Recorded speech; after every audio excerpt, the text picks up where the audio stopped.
We're so stoked that you're here. Thank you so much for taking time out today. Teddy Swims, everybody. Jeez Louise.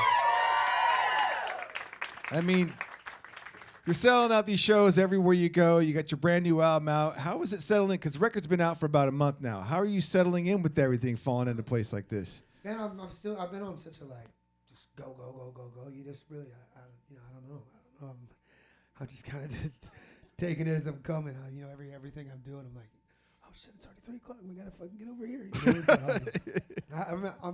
I'm very grateful though, man. Because I was clearly, if you've listened to the record at all, it was a pretty bad breakup I just went through. If it hadn't been very clear to you guys with that, but there's a little heartbreak in my life at the moment, and but I'm glad to be on the other side of it. It seemed like I was writing this record for a long time about a relationship that I felt I was mourning for already a year before a relationship ended, and so I'm finding out more and more as the record sits out in the world and as my life I move on past that moment in my life, that there was things that my album is actually teaching me now that I'm out of it, and it feels good, man. Life is imitating art in a lot of ways for me, and I'm healing, and I'm growing, and healing. So it feels healing. Amen. This feels healing, The album title, Tried Everything But Therapy, Part 1. Now, I don't know if this is true or false, but you said you hadn't done therapy,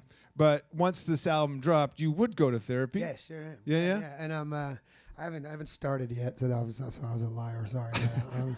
But I'm in my process of looking and finding my person, and we're getting there, but it's been hard to find the time to do anything other than I can imagine, right? Hard to go to a therapist when you're on the road nonstop. Yeah, like this. exactly. Yeah. And playing to the people. This is your therapy right here. It sure is, man. Thanks.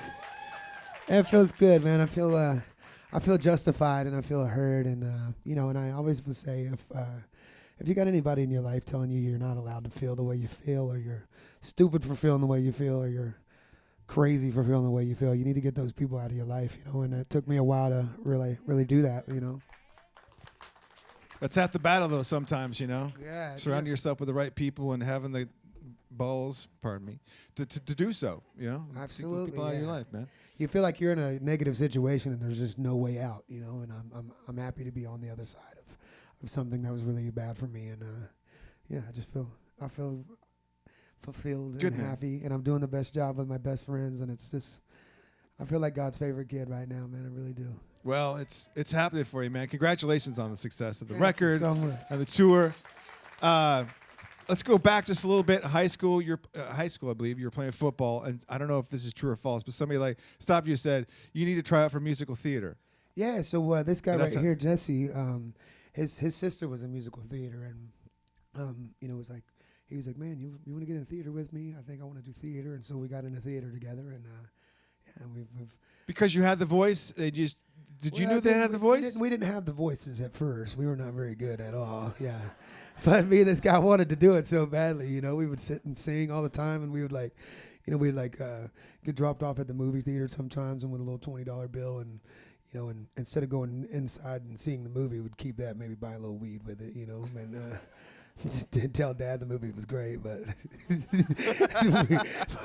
we'd sit out there and sing our little hearts out, and people were like, ooh, man, what's your day job, and which I didn't have one at the time because I was 15, but still, we you get good eventually, I think so, and I think we're getting pretty decent now, but we sucked for a really long time, man. Yeah. So then you started posting things on the internet, and then things just really took off when you did that Journey song, and that first line. If you guys know what I'm talking about, just a city boy. When you hit that, it just you have to stop. It grabs your attention.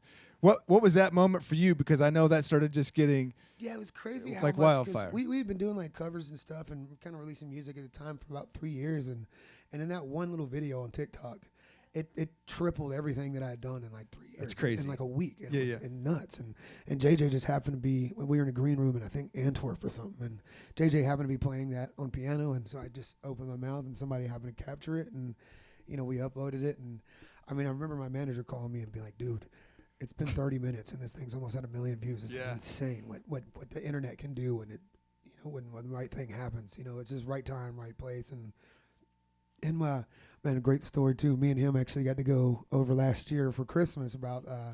We got to go do a little Christmas tree lighting. Okay, yeah. I was going to ask you to tell the story. Oh man, it's a very, very. I think it's iconic, but it's a very embarrassing story for me. So we went to go play with them. Neil Sean, the guitarist, is there, and we got to Chase Stadium, right in San Francisco, their hometown or whatever. And, so they're doing this big giant Christmas tree lighting. There's about 10,000 people, and outside of the place, and every man, women, children, you name it, everybody in San Francisco is there, and we're outside, and they have the big old the big old screens you get on the walls up there, yeah, and so at the time I would go down and do this split on stage all the time, and I'd hit the splits.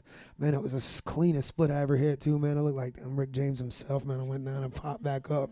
Said, hey, man, I fucking crushed that. That was awesome.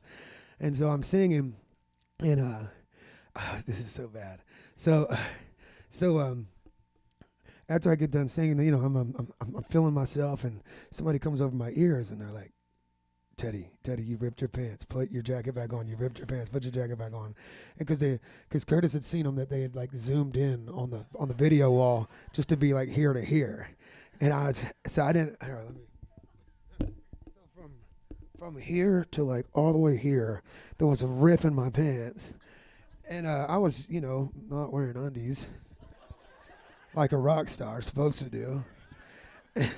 And there was one point during lights too, right after I did it, where the drummer's going and playing his solo, and he's on a riser, so I get up like this.